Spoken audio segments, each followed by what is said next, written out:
સાથીઓ, પહેલા તો મારે અહીંના બધા લોકોનો આભાર માનવો છે કે મને વચ્ચેથી બધાને મળીને લાવવાનો કાર્યક્રમ બનાવ્યો. અનેક જૂના લોકોના દર્શન કરવાનો મને મોકો મળ્યો.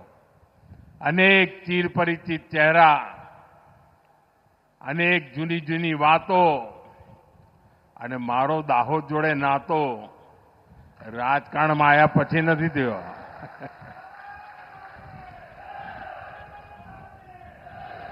લગભગ 70 વર્ષ થયા હશે. બે ત્રણ પેઢીઓને સાથે નિકટતાથી કામ કરવાનો અવસર મળ્યો છે. અને આજે હું પરેલ ગયો. આ વખતે તો કદાચ હું 30 વર્ષ પછી પરેલ બાજુ ગયો હોઈશ. આખું પરેલ બદલાઈ ગયું છે.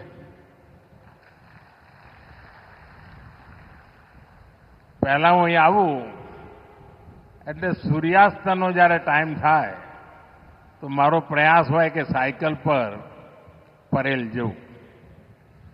અને વરસાદ થયો હોય અને લીલોતરી થઈ હોય, નાની ટેકરીઓ, ત્યાંથી એક રસ્તો જતો હોય, એવી સાંજ મને આનંદદાયક લાગતી.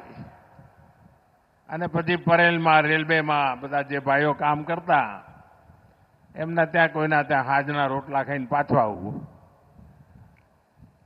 આટલો મારો નિકટનો નાતો. અને આજે પરેલની આન બાન શાન જોઈને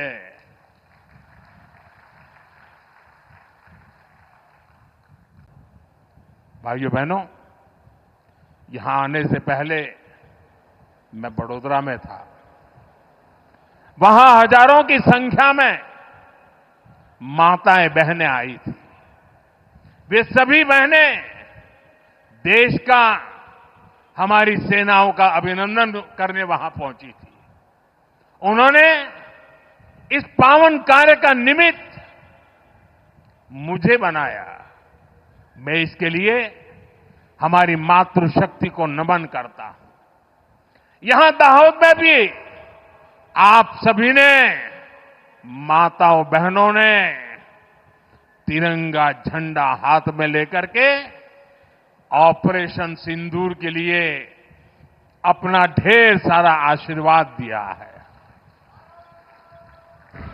दाहोद की ये धरती तप और त्याग की धरती है. कहते हैं कि यहीं दुधीमती नदी के तट पर महर्षि दधीची ने सृष्टि की रक्षा के लिए देह का त्याग किया था. ये वो धरती है जिसने क्रांतिवीर तात्या टोपे के संकट के समय सहायता की थी.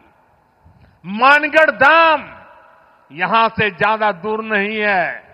मानगढ़ धाम गोविंद गुरु की सैकड़ों आदिवासी सेनानियों के बलिदान का प्रतीक है. यानी ये क्षेत्र मां भारती की मानवता की रक्षा के लिए हमारे तप और त्याग को दर्शाता है. जब हम भारतीयों के संस्कार हैं तो सोचिए, जम्मू कश्मीर के पहलगाम में आतंकवादियों ने जो कुछ किया, क्या भारत चुप बैठ सकता है? क्या मोदी चुप बैठ सकता है? जब कोई हमारी बहनों के सिंदूर को मिटाएगा तो उसका भी मिटना तय हो जाता है.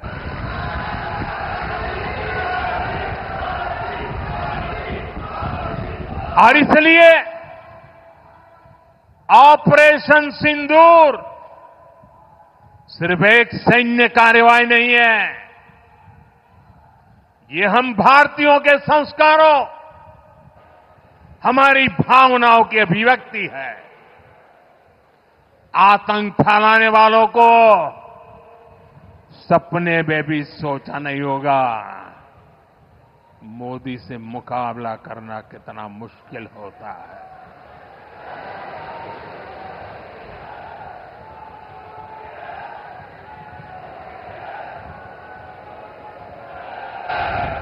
तिरंगा लहराते रहिए।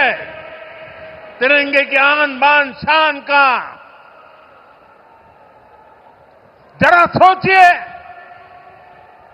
बाल बच्चों के सामने पिता को गोली मार दी। आज भी वो तस्वीरें देखते हैं तो खून खौल जाता है। आतंकवादियों ने 140 करोड़ भारतीयों को चुनौती दी थी, इसलिए मोदी ने वही किया जिसके लिए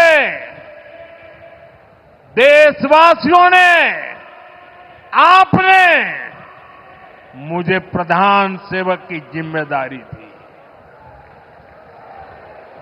मोदी ने अपनी तीनों सेनाओं को खुली छूट दी और हमारे शूरवीर ने वो कर दिखाया जो दुनिया ने पिछले कई दशकों से नहीं देखा था। हमने सीमा पार चल रहे आतंक के 9 सबसे बड़े आतंकी ठिकाने उनको ढूंढ निकाला, अता पता पक्का कर लिया और 22 तारीख को उन्होंने जो खेल खेला था, 6 तारीख रात को 22 मिनट में हमने उनको मिट्टी में मिला दिया। भारत की इस कार्रवाई से बौखलाकर जब पाकिस्तानी सेना ने दुस्साहस दिखाया तो हमारी सेनाओं ने पाकिस्तानी फौज को भी धूल चटा दी।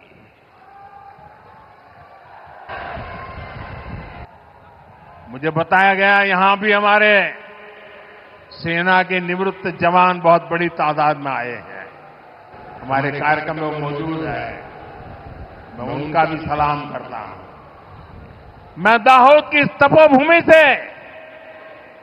एक बार फिर देश की सेना के शौर्य को नमन करता हूं। साथियों, बंटवारे के बाद जिस देश का जन्म हुआ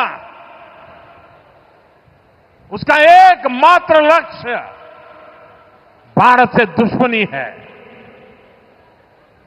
भारत से नफरत है, भारत का नुकसान करना है। लेकिन भारत का लक्ष्य अपने यहां गरीबी को दूर करना है, अपनी अर्थव्यवस्था को मजबूत करना है, खुद को विकसित बनाना है। विकसित भारत का निर्माण तभी होगा जब भारत की सेनाएं भी मजबूत होगी और हमारी अर्थव्यवस्था भी दमदार होगी। हम इसी दिशा में लगातार काम कर रहे हैं।